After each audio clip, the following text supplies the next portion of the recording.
Ela só precisava de um isqueiro. Não pediu muito. Apenas uma faísca para acender o cigarro que ela fumava só para aquecer as mãos naquela noite de vento cortante. O gesto parecia tão pequeno, que se a cidade inteira olhasse, ninguém diria que ali se escondia o primeiro suspiro de uma história que mudaria 2 vidas por 15 anos. Lin Chi-yun segurava o isqueiro com os dedos tremendo. A chama iluminou por um segundo as ranhuras do seu rosto.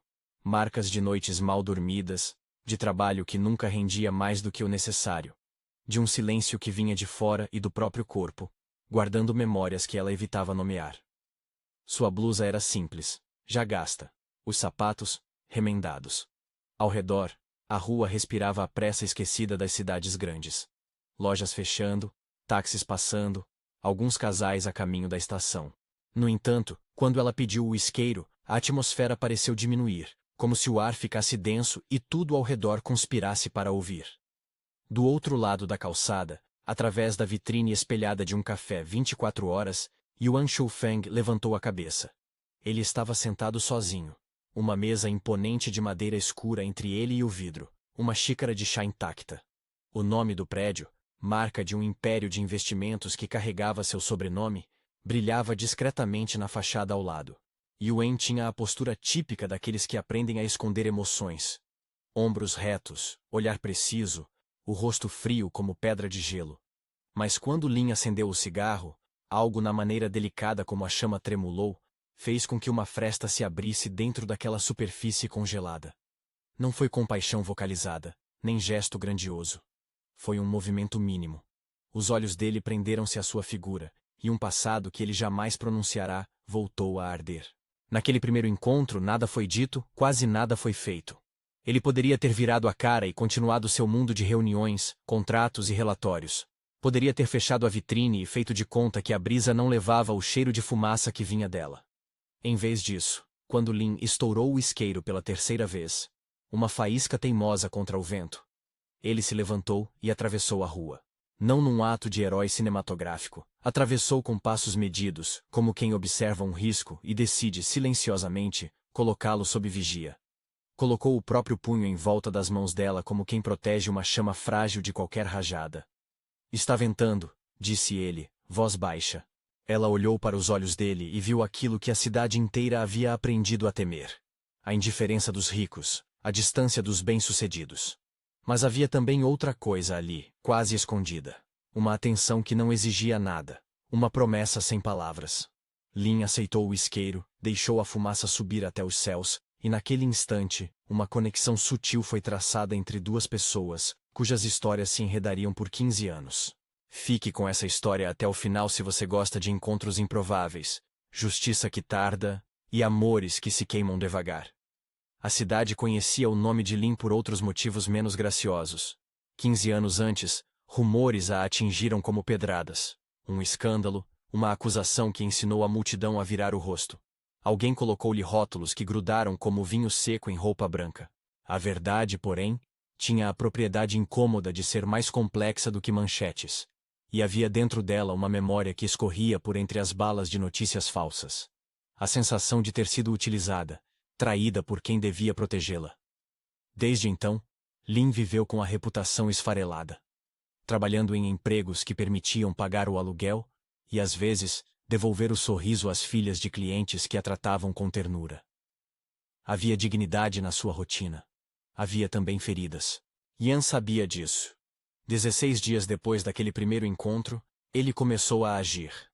Não com bombas de auxílio público, não com anúncios ou cobranças de reputação. Agiu discretamente. Um pagamento anônimo para cobrir uma dívida de hospital, outro para concerto do violão que ela guardava como lembrança da infância, uma encomenda de flores deixadas na porta do emprego, numa manhã em que as notícias pareciam sussurrar que o mundo inteiro conspirava para que ela sumisse. A cada ato, pequeno, mas consistente, ele acrescentava camadas à sua vigilância. A cidade via os resultados, não o dedo que os movia. Para Lin, as ajudas eram tanto salvação quanto constrangimento. Havia uma mistura de gratidão e humilhação em aceitar algo que vinha sem rosto.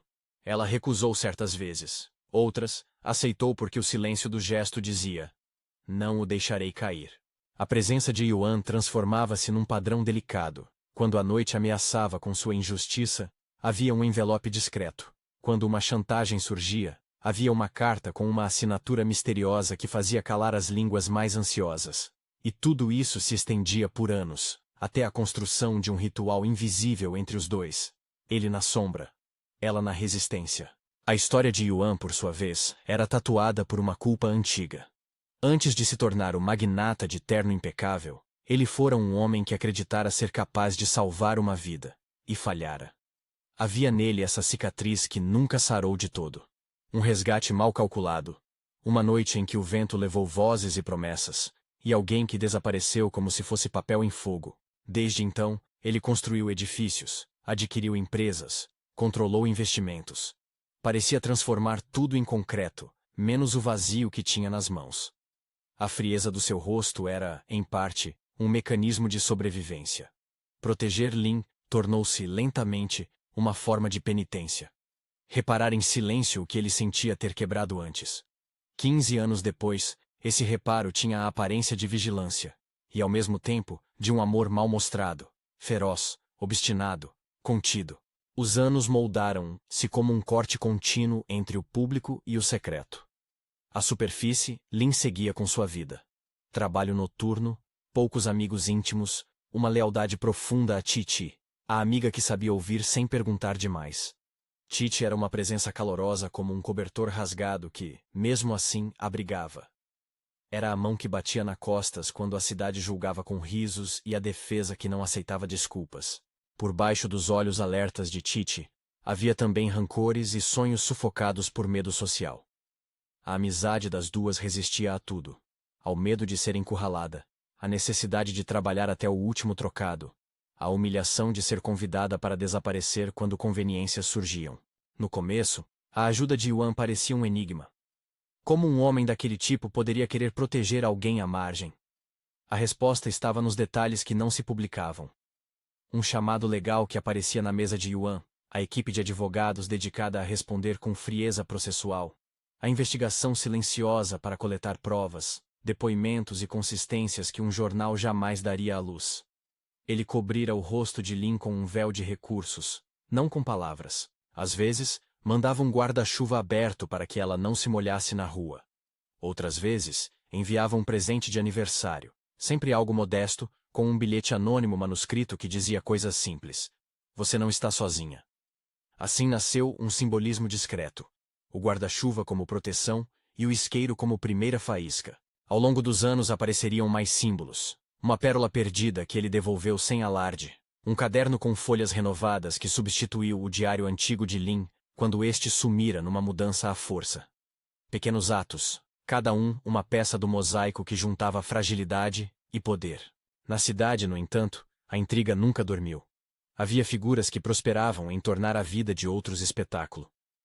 Jiang Yibing, o antagonista por excelência, fora o tipo de homem que entendia a força das palavras e das imagens. Se algo fosse vendido ao público com o verniz certo, ele sabia como fazer com que a verdade perdesse a consistência. O passado de Lin foi, em muitos momentos, um alvo conveniente. Ele e seus comparsas elaboraram narrativas que giravam até se tornarem resistência cultural. Boatos online, vídeos montados, testemunhos comprados. Quando o barulho subia, a cidade parecia almoçar com aqueles rumores enquanto Lin disfarçava o tremor nos dedos que seguravam o copo de água. Yuan, entretanto, sabia que enfrentar um inimigo que controlava percepções exigia mais do que dinheiro. Exigia estratégia. Seu escritório jurídico transformou-se numa central de respostas. Advogados reunindo álibis, especialistas em mídia pressionando plataformas para remover material difamatório, investigadores privados vasculhando registros. Não era heroísmo romântico. Era planejamento militar. Mas dentro dessa tensão legal, havia também um embate moral. Quanto da vida de Lin deveria ser preservada pela sombra? Quando o protetor se tornava dono? Esse dilema passou a latir entre os membros mais próximos de Yuan. Alguns acreditavam que afastá-la dos holofotes era a melhor forma de proteção. Outros diziam que somente a verdade exposta poderia limpar seu nome de forma definitiva, e que a exposição, por mais dolorosa, era o único caminho para a liberdade de Lin. Enquanto a equipe trabalhava, a relação entre Lin e Yuan oscilava entre a gratidão e o constrangimento. Houve momentos em que Lin confrontou o benefactor. Não por arrogância, mas por dignidade ferida. Eu sei aceitar ajuda, dizia ela, olhando para os dedos que não tinham pulseira de ouro. Mas não quero ser um projeto seu. Yuan, por sua vez, não fazia cerimônia com declarações. Suas reações vinham em silêncio, em decisões tomadas antes que versos fossem formados. Ele não queria que a ajuda parecesse moeda de troca por afeição. Ainda assim, cada gesto seu carregava uma carga afetiva que desgovernava quando, por exemplo, via Lin receber um reconhecimento público que fora subtraído, e sentia a necessidade de restaurar aquilo com uma ação concreta. Ele era, no fundo, um homem que pagava em silêncio pela culpa que nunca fora reconhecida. Com o tempo, sinais de que a cidade mudaria sua narrativa começaram a aparecer. Pequenas inconsistências nos dossiês apresentados contra Lin afloraram quando uma jornalista investigativa decidiu abrir uma série de perguntas. Um vídeo que supostamente mostrava um crime revelou cortes que denunciavam montagem. Depoimentos obtidos sob pressão mostraram fissuras quando os entrevistados começaram a recuar. A investigação, que não se resumira apenas a papéis e pagamentos, apontava para uma trama. Alguém, com astúcia e poder, havia fabricado uma rainha de boatos para benefício próprio. As peças do quebra-cabeça reuniam-se precariamente, e a cada novo encaixe, a chance de reabilitação de Lin crescia. Ainda assim, as forças contrárias reagiam. Chen Xiaotong, pertencente à alta sociedade que vira o escândalo de Lin como um instrumento para limpar sua própria imagem, fazia questão de lançar olhares de reprovação em jantares onde a palavra família era o rodapé das conversas. A pressão patrocinada por alguns clãs fazia com que os avós e patriarcas, gente acostumada a decidir destinos matrimoniais, conspirassem para que Lin aceitasse uma solução conveniente: desaparecer, casar-se com um protetor que trocasse sua liberdade por segurança, aceitar uma vida de portas fechadas. Eram propostas que cheiravam a mercadoria humana, reputações trocadas contra conforto. Lin recusou. A recusa não foi um gesto de bravura vazia. Foi, antes, um grito de quem não desejava ver sua história vendida em parcelas. Nesse ponto, a narrativa começou a se desdobrar em cenas paralelas. Lin lutava por normalidade e dignidade. Yuan costurava a defesa jurídica e emocional. Jiang e Chen tramavam para manter o status quo. E no centro, o isqueiro, recordação do primeiro ato, reaparecia como um talismã que ninguém ousava verbalizar. Lin guardava um isqueiro velho no bolso do casaco, um objeto simples com a base arranhada, herança de uma juventude pobre. Yuan, em contrapartida, tinha um isqueiro de metal polido, que sempre deixava no bolso quando precisava ouvir o som do metal bater numa superfície dura, como se a batida lembrasse que controlar era possível. Esses dois objetos, um modesto e outro elegante, pareciam dialogar quando ambos surgiavam. Faíscas de possibilidades, promessas não faladas, lembranças de um começo tão mínimo que ninguém notararia. À medida que os anos passavam, pequenos episódios costuravam a rotina dos dois. Houve um outono em que um carro quase os atropelou na calçada. Yuan segurou a mão de Lin, não por propriedade, mas por reflexo de quem não permitiria um perigo previsível. Houve também o aniversário que Landa, uma cliente habituée do restaurante onde Lin trabalhava, marcou com uma mesa vazia para que Lin pudesse almoçar em paz. Naquele dia, um buquê apareceu sem remetente. Houve um inverno em que uma febre a paralisou, e um envelope com remédios chegou à porta. Em cada situação, a cidade via o efeito, não o princípio. Isso gerava rumores. Uns falavam de um amante rico. Outros inventavam motivos, conferiam cifras. Alguns, mais sensíveis, juravam que o que havia ali era só caridade. Ninguém acertava totalmente. A cidade adora um enigma, mas também teme desvendá-lo. Os anos trabalhavam como escultores de caráter. Lin adquiriu uma sorte tênue. Encontrou em si uma resistência que não supunha possuir. Passou a recusar não só a vergonha, mas a identidade que a cidade lhe queria impor. Apertou as mãos de Titi com um laço diferente. A amizade que antes era refúgio tornou-se batalha. Encontrou também pequenos prazeres. Aprender a cozinhar um prato novo, recolher flores no mercado para enfeitar o balcão, cuidar de um livro antigo que guardava poemas riscados por uma mão desconhecida. Eram as pequenas vitórias que um rumor não roubaria de alguém que se recusa a ser sombra. Por isso, quando a investigação de Yuan começou a sinalizar caminhos reais para provar inocência, Lin sentiu um misto de esperança e medo.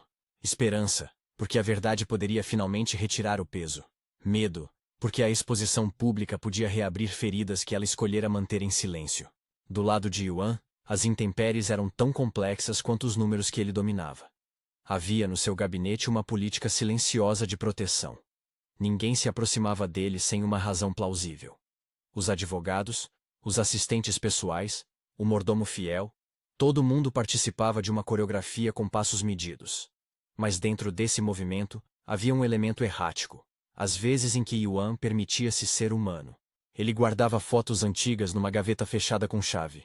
Uma menina sorridente que fora salva numa tempestade. Um carro que não conseguiu deter a tempo. Cartas que nunca enviou. Em noites solitárias, ele acendia o isqueiro metálico e observava a chama, como quem pesquisa no calor a resposta que nunca obteve no cálculo frio. Ali morava a contradição. Um homem de gelo que buscava calor de forma quase obsessiva. O conflito central intensificou-se quando um novo documento surgiu. Uma gravação parcial que insinuava a participação de Lin em um evento escandaloso. A gravação foi colocada online por uma conta anônima com uma legenda que tratava de condenar antes do veredicto. A cidade reagiu com a rapidez de sempre. Julgamentos sumários, comentários ácidos, bloqueios de emprego. A estratégia de Jiang, colocar matéria suficientemente convincente para interromper qualquer impulso de defesa, parecia funcionar. E então, pela primeira vez em muito tempo, Lin encontrou-se novamente no olho de uma tempestade. A diferença, porém, era que havia agora alguém que não aceitava a tempestade como destino. Yuan. As cenas começaram a correr em paralelo com maior intensidade. O escritório de Yuan reunia documentos, testemunhos, registros telefônicos. Investigadores vasculhavam imagens de câmeras, cruzavam horários e contatos, desconstruíam roteiros plantados.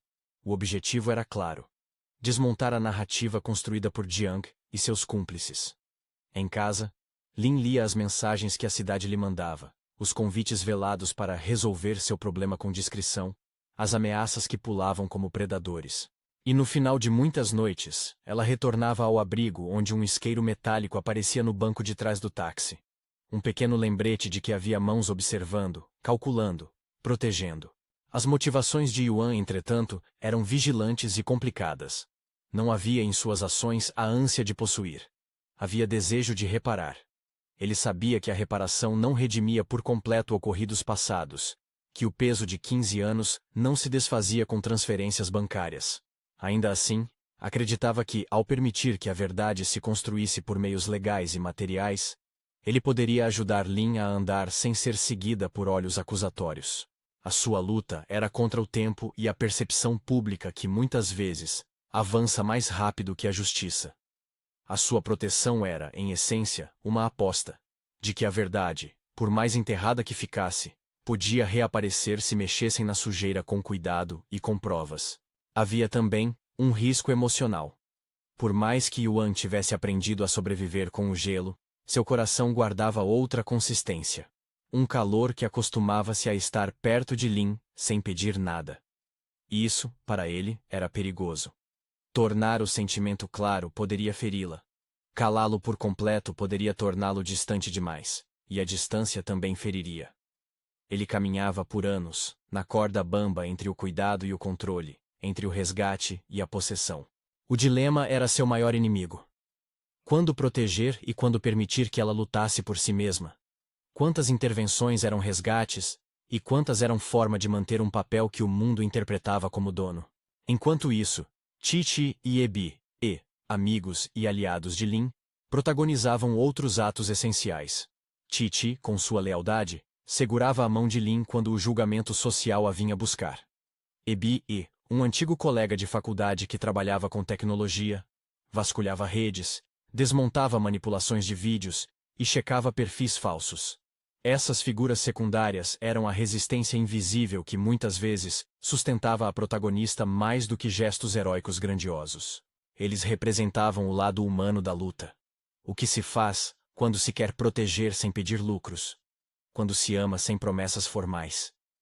E foi assim, entre proteções discretas, insinuações públicas e uma investigação que começava a se alinhar como um exército de provas, que a narrativa foi pulando de uma cena para outra, alternando lampejos de ternura com temporadas de tensão elevada. A cidade continuava a comentar, a julgar, a erigir condenações antecipadas. Mas nos corredores onde Yuan ordenava ações e nas mesas onde Lin costurava a rotina de sobrevivência, havia algo que mudava lentamente. A possibilidade de um recomeço. Num desses dias de transição, quando as investigações haviam acumulado evidências suficientes para reverter acusações plantadas, algo inesperado aconteceu. Um vídeo, aquele que parecia selar o destino de Lin, foi analisado por especialistas contratados pela equipe de Yuan, e encontrou-se uma edição que mostrava cortes, sobreposições e som misturado. Havia uma assinatura técnica de manipulação. Os olhos que antes viam condenação começaram a ver dúvida. A notícia, quando finalmente vazou, chegou com cautela. Indícios de montagem. Para quem viveu anos sob a sombra, a palavra indício era um refúgio precário, mas promissor. Era o primeiro chão firme após uma longa travessia de lama. Nesse exato momento, quando a possibilidade de reabilitação surgia como uma vela que ameaçava derreter o gelo, outra questão pairou no ar.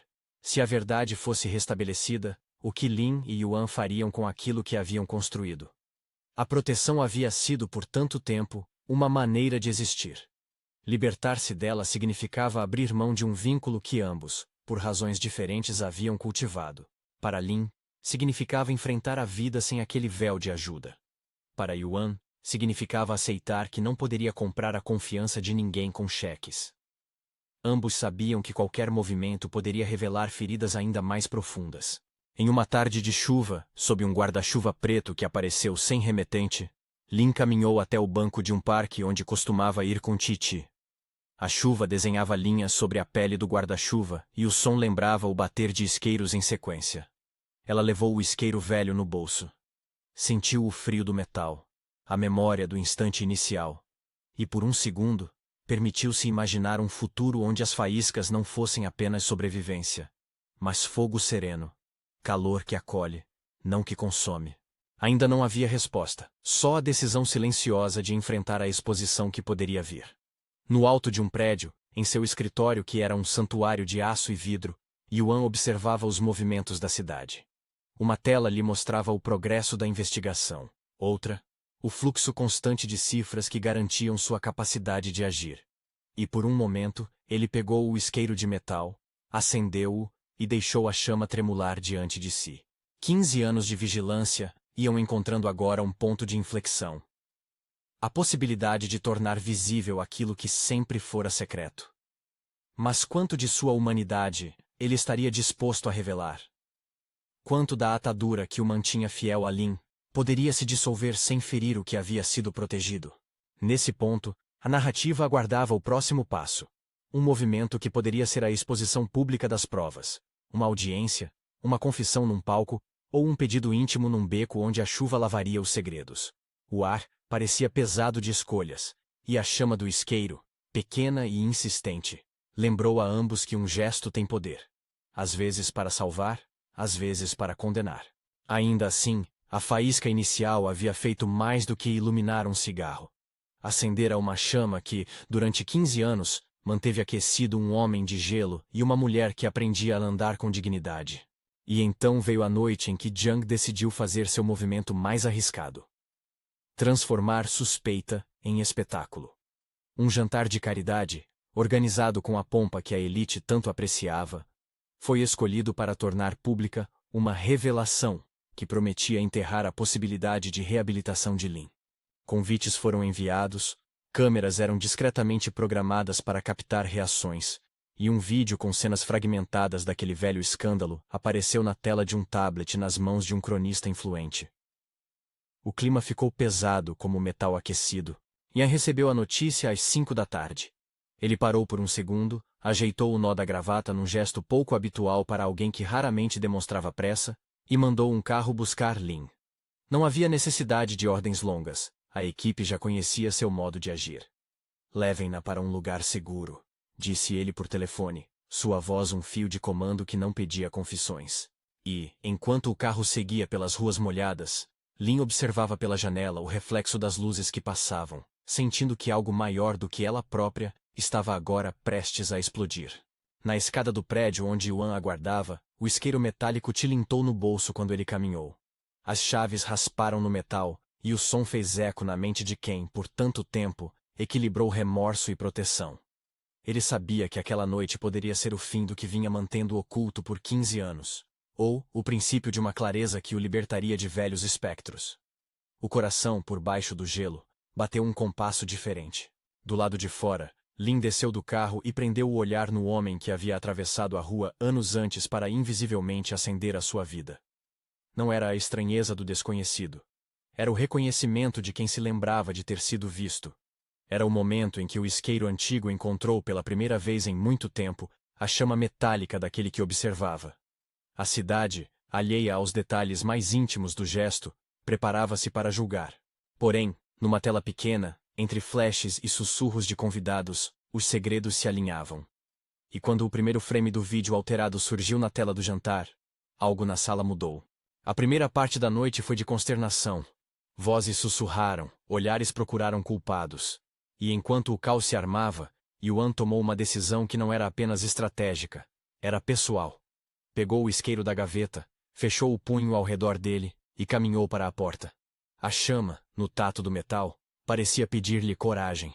Ele sabia que falar significaria trazer para a luz muito do que houvera sido mantido nas sombras. Saber que calar seria apenas prolongar uma proteção que poderia ser confundida com domínio.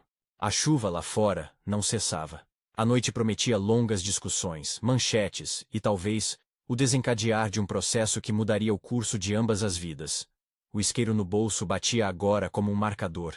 Aquele pequeno objeto, que já fora o pedido simples de alguém que só buscava fogo para aquecer as mãos, transformara-se num símbolo. Símbolo de começo, de vigilância e de tudo aquilo que, por 15 anos, queimou em silêncio sob a superfície gelada de um homem.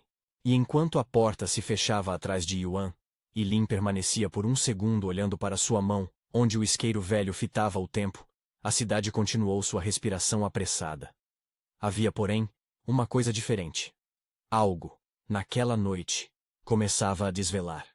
Não era ainda a verdade completa, mas era o primeiro fio que puxaria o novelo. A faísca inicial, acesa naquela rua anos antes, finalmente teria de enfrentar o vento, não para se apagar, mas para provar que fogo, mesmo pequeno, pode iluminar o que a multidão tentou enterrar. Ele atravessou a sala como quem leva na mão uma decisão que não poderia mais ser adiada. O ar no salão parecia denso, saturado pelo sussurro das taças e pelo brilho calculado dos abajures. Olhares seguiram os passos dele. Não por curiosidade íntima, mas porque quando alguém do calibre de Yuan Shufeng se move, o mundo presta atenção. Ele caminhou até o centro, o isqueiro metálico no bolso batendo um compasso com os próprios passos, e pediu a palavra com uma voz que cortou o murmúrio como lâmina. Senhoras e senhores, disse ele, sem teatralidade, apenas firmeza. Peço que vejam esta gravação inteira. Pediu que desligassem a música. Pediu que projetassem o material bruto, as imagens originais, sem cortes.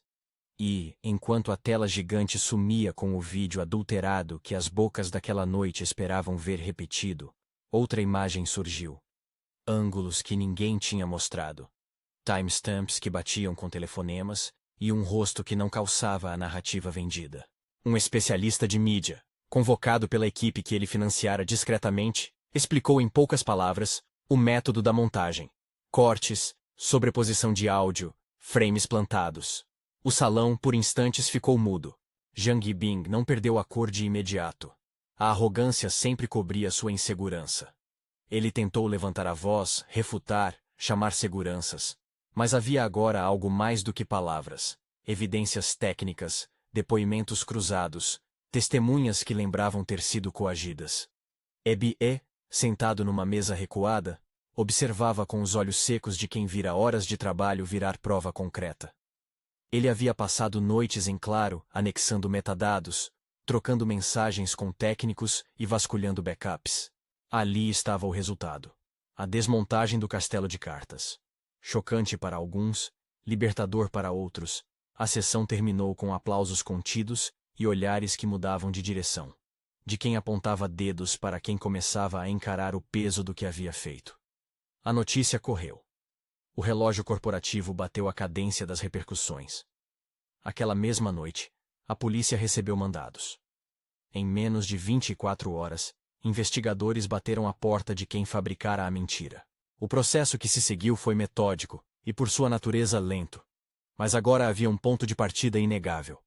Para Lin, assistir tudo aquilo da outra ponta era experimentar uma tempestade que trazia também um sol pequeno. Havia descrença, porque a cidade a tinha treinado para desconfiar da própria sorte. Havia também uma onda de alívio que vinha como se a respiração longa retornasse. Ela assistiu ao lado de Titi, com as mãos encontrando as da amiga, um aperto que carregava anos de sobrevivência em silêncio.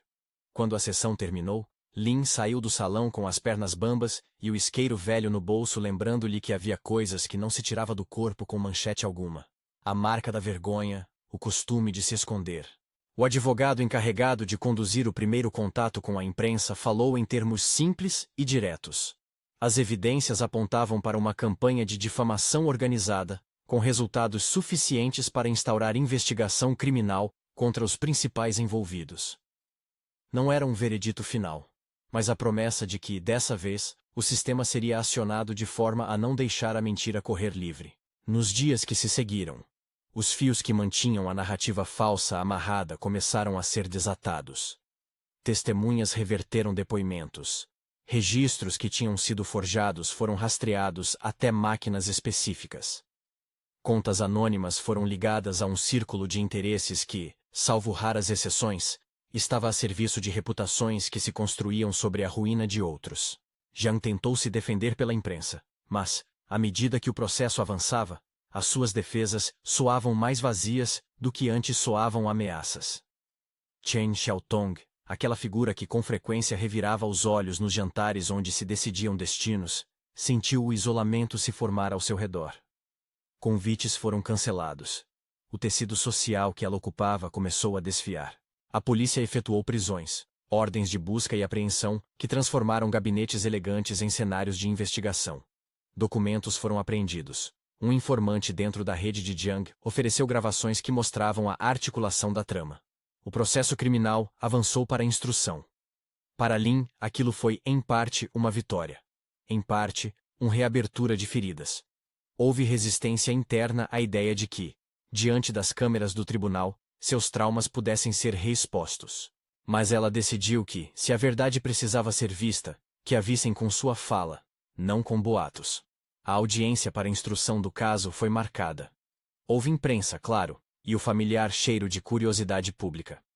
Yuan não compareceu ao tribunal como magnata em poltrona reclinada. Ele sentou num banco discreto e observou. Tinha em suas mãos um envelope com pedidos, documentos e, sobretudo, a sensação de que 15 anos haviam chegado a um ponto de virada. No tribunal, os advogados desafiaram testemunhos, apresentaram provas técnicas, e quando Lin tomou o assento das testemunhas, houve um silêncio que só a verdade consegue provocar. Ela falou com palavras diretas, sem aquele desejo de comover plateias, apenas dizendo o que precisava ser dito. A cronologia dos dias, a sensação de abandono, os efeitos que aquilo tivera na sua vida. Não pediu piedade. Pediu justiça. O veredito de instrução não absolveu nem condenou o mundo como um todo. Determinou, porém, que havia indícios suficientes para levar o caso adiante, e que algumas pessoas seriam formalmente denunciadas por difamação, fabricação de provas e coação. Não era instantâneo, mas a cidade passou a ver que, quando o processo anda, ele traciona consigo a possibilidade de reparar. Para Lin, a reparação era fragmentária e ainda por construir. O que mais pesava era a possibilidade de reconquistar a autonomia. Ao mesmo tempo que as cordas legais se desenrolavam, outras tensões surgiram. Jornalistas mais cruéis começaram a questionar o papel de Yuan. Se ele pagou por anos, diziam colunas frias, por que não veio antes? E por que protegeu tanto em segredo? A pergunta era justa. Exigia uma resposta que não valesse pelo silêncio. Foi aí que Yuan, pela primeira vez em público e sem rodeios, falou do que guardara. Contou com voz contida, de um erro passado que o perseguira por 15 anos, de uma tentativa de reparar um dano que, na sua visão, tinha sido de sua responsabilidade. Não falou para absolver-se, mas para esclarecer que sua vigilância fora uma escolha motivada por culpa e cuidado. E que ele entendia agora que havia linhas que não poderia ultrapassar. Ele anunciou uma decisão que abalou mesas e manchetes. Renunciaria ao cargo executivo que o tornara onipresente, não por fuga, mas para reduzir o desequilíbrio de poder entre ele e quem protegida. Iria delegar poder, submeter-se à prestação de contas e criar um mecanismo público de vigilância para que suas ações não fossem interpretadas como possessivas. Para alguns, fora um gesto político, para outros, um gesto de humildade. Para Lin, um começo de respiro. A renúncia de Yuan foi narrada com cautela pelos jornais. E enquanto membros de seu conselho pressionavam por controle, ele cedeu a pressões. Isso custou-lhe posições e certamente fortuna de imagem. Mas o que perdeu no plano do domínio, ganhou em tranquilidade interna. Ele não mais poderia decidir sozinho quem deveria ou não ser poupado. Transformou-se, finalmente, numa pessoa sujeita às mesmas regras que pedira para valer para todos os outros. As semanas seguintes foram de trabalho burocrático e de pequenas perdas e ganhos.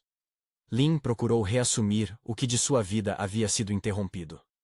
Voltou ao emprego que antes exercera com segurança, recebeu pedidos de desculpa públicos de algumas vozes que antes lhe negaram o olhar humano, e encontrou, em alguns clientes, uma aceitação que lembrava o sabor de uma vida que retomava cores. Abriu pequenas portas que a fama quebrada fechara com violência.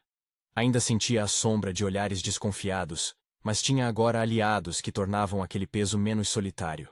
Houve, também, períodos de ajuste emocional. Nenhuma vindicação legal apagava noites de insônia.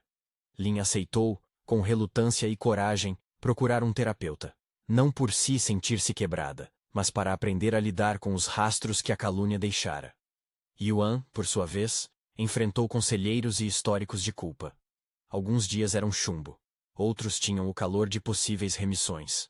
Ambos participaram de conversas que não eram concessões de um ao outro, mas negociações entre dois indivíduos que aprenderam a se ver para além das funções que o mundo lhes atribuíra.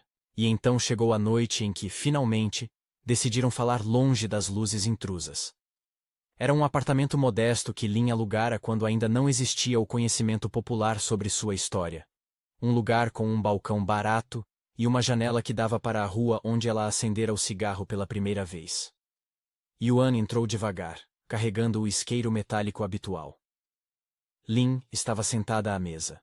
O isqueiro velho entre os dedos, as lembranças crispadas como o papel sendo dobrado. Não vim para salvar você, disse ele antes que qualquer justificativa se formasse. Vim porque não sabia me salvar. Pensei que, se gastasse minha vida cuidando de algo que eu vi como reparação, talvez eu me livraria do peso, mas aprendi que cuidar assim é uma forma de me prender. Ela olhou para ele. Não havia enfado, nem rancor puro. Havia uma curiosidade que pedira passagem. E agora? Perguntou ela. Agora quero escolher com você, respondeu ele. Quero que sejamos dois que tomam decisões. Quero que você decida o quanto precisa de mim. Não espero que confie instantaneamente. Não espero que o passado se limpe com palavras. Quero apenas que saiba. Não quero ser dono. Não quero tentar pagar nada com poder. O silêncio que se seguiu foi cheio de coisas não ditas. Histórias de noites em claro. Cartas que não foram escritas. Bilhetes anônimos que disseram mais do que obrigado. Lin colocou o isqueiro entre as palmas das mãos e olhou para aquele objeto que a acompanhara como um relicário de resistência. Voltou com a voz baixa, a dizer uma coisa que jamais vira em manchetes. Eu não aceito ser projeto de ninguém. Nem eu, disse ele. E assim, a confissão que vinha sendo preparada há anos tomou forma. Não foi um pedido dramático com música aumentada. Foi uma exposição contida, humana. Yuan abriu sobre o que havia acontecido 15 anos antes.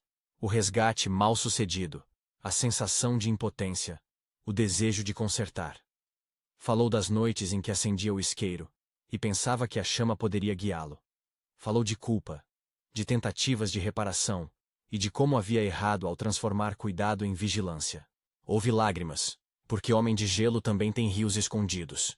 E por vezes, quando se abre, revela uma torrente que surpreende até a si próprio. Lin ouviu, não com alívio imediato, mas com a atenção que se presta ao relato honesto. Ela perguntou sobre as mudanças que ele já realizara e sobre o que ele planejava para o futuro. Não para obter promessas vazias, mas para avaliar se poderia caminhar ao lado. Yuan falou então de sua renúncia funcional, do novo conselho que instalara para supervisionar iniciativas filantrópicas e de um fundo que destinara a apoiar vítimas de difamação e de campanhas orquestradas. Não ofereceu compensações materiais. Ofereceu iniciativa de reparação pública.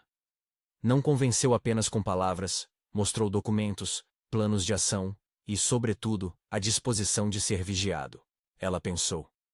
E quando sorriu, foi um sorriso que levava anos de cansaço impregnado. Talvez, disse ela, o que preciso não é de prometeiros, mas de alguém que esteja disposto a ser responsável. Não por me criar, mas por caminhar. Não como guardião da minha história, mas como parceiro da minha vida. Isso é diferente. Ele estendeu a mão, e ela deixou que ele a segurasse. Havia ternura, mas não pressa. Ficaram ali, de mãos dadas, cheirando o calor do encontro. Yuan puxou de dentro do bolso o isqueiro metálico e, com toda a reverência de quem guardara um talismã por 15 anos, ofereceu a chama para o isqueiro de Lin. Ela aproximou os dois, e pela primeira vez em muitos anos, as duas luzes se encontraram. A chama pequena do objeto gasto e o fogo controlado do metal polido dançaram juntas. Não havia espetáculo, apenas um gesto simbólico. Depois, colocaram ambos os isqueiros sobre o balcão, um ao lado do outro, como se fossem duas peças de um diálogo finalmente possível. O beijo veio depois, não como uma exigência dramática, mas como a consequência natural de um movimento mútuo. Foi um encontro cauteloso, aguardado, com consentimento e cuidado. Primeiro os lábios se tocaram num gesto breve. Depois a intensidade cresceu em camadas. Não era uma consumação que apagava feridas. Era um selo de começo. Um reconhecimento de que duas pessoas podiam escolher estar juntas sem anular a história do outro. Quando se separaram, houveram risos pequenos e olhos que brilhavam por motivos que não precisavam ser anunciados ao mundo. A partir dali, o ritmo da vida mudou de maneira sutil. Não por milagres, mas por escolhas repetidas. Yuan passou a comparecer a consultas com o terapeuta, não para justificar ações, mas para entender seus padrões. Lin continuou o trabalho, aceitando convites para falar em público sobre difamação e recuperação, transformando sua experiência em um canal de ajuda a outros. Xixi ampliou seu emprego para administrar um pequeno negócio de flores.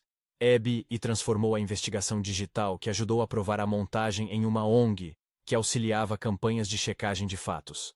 Pequenas redes foram desenhadas em torno da história, cada uma com a finalidade de impedir que uma mentira se enraizasse tão fácil novamente. O processo contra Jiang e seus comparsas caminhou. Houve júri, instrução final e condenações proporcionais aos delitos comprovados. Não houve heroísmo espetacular. As sentenças foram fruto de provas e deliberação. A justiça, quando chega, muitas vezes é mais burocrática do que romanesca. Mas para Lin, foi a confirmação de que mentiras bem fabricadas podem ser desfeitas. E que a integridade do sistema funciona quando pessoas se dispõem a lutar por ela. Chen ficou estigmatizada socialmente. Alguns de seus apoiadores se afastaram, incomodados pelo cheiro que havia sob a superfície de sua participação. Ela nunca foi presa.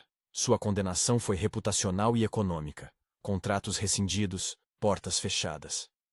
A cena social que acostumava acolher mostrou, ao final, que alianças baseadas em prejuízo alheio têm prazo de validade. Yuan, por sua vez, passou por ajustes públicos significativos. Sua saída do cargo executivo foi julgada por muitos como abdicação, por outros como remorso honesto. Ele aceitou as críticas e, mais importante, submeteu-se a auditorias independentes para assegurar que os fundos de sua fundação fossem administrados de forma transparente. Não procurou absolvições fáceis, preferiu o procedimento. Era uma forma de expiação que, ao mesmo tempo, o colocava como exemplo de que poder precisa corresponder à responsabilidade. O tempo curou algumas coisas e remodelou outras. A cidade aprendeu de maneira dolorosa que histórias fabricadas deixam vestígios. Para Lin, a vida retomou o curso de pequenas alegrias. Um café que durou manhãs inteiras. Risos com Titi em tardes de mercado. Prateleiras com livros que antes pareciam inúteis. A fama, quando reaparecia, vinha agora acompanhada de respeito, e não de condenação. Havia ainda dias com lembranças fortes, havia cuidado para que certas comemorações não se tornassem pressão. E Yuan aprendeu a ser calor sem ser possessivo, a oferecer ajuda sem se fazer indispensável. Em um ano, eles se encontraram novamente naquela rua onde tudo começara. A vitrine havia mudado, havia um café novo, mas o vento ainda levava as mesmas notas de cidade grande. Um isqueiro velho ainda habitava o bolso do casaco de Lin. O isqueiro metálico ainda morava num canto fechado do armário de Yuan. Ali, nessa rua, sem plateia e sem anúncios, eles acenderam 2 velas numa pequena celebração. Não houve festa. Houve reconhecimento silencioso. Juntaram as chamas e deixaram-nas queimar lado a lado por alguns minutos. Depois, em vez de guardar os isqueiros como troféus, colocaram-nos numa caixa transparente e a colocaram na prateleira de uma estante. Não para mostrar ao mundo, mas para lembrar a si mesmos que aquilo foi o início de algo que precisou de cuidado para existir. Lin retomou projetos. Criou um pequeno espaço de convivência, onde pessoas marcadas pela calúnia ou pela exclusão pudessem encontrar recursos. Yuan assumiu um papel diferente no mundo dos negócios. Mais conselheiro que mandante. Mais presente como cidadão que como comandante. Juntos, aprenderam a negociar a intimidade. Momentos de cumplicidade entrelaçados a conversas duras sobre limites. Janus, se ainda existia, transformara-se em diálogo. No fim, o que restou daquela chama inicial não foi a promessa de um amor perfeito, mas a prova de que gestos mínimos podem virar destino. E que um homem que parece feito de gelo pode, por dentro, guardar uma chama que precisa ser nutrida de forma honesta. 15 anos de silêncio foram quebrados por transparência. 15 anos de proteção, por escolha. E o isqueiro, objeto que acendera um cigarro numa noite de vento, fizera algo maior. Ensinara que calor não é dominação. E que para que o fogo aqueça sem consumir, é preciso que ele seja compartilhado com consentimento. Se esta história tocou você, se, em algum momento, aquela pequena luz lembrou de alguém que o aqueceu quando você mais precisou, compartilhe. Conte a alguém que pequenas ações podem gerar as maiores mudanças.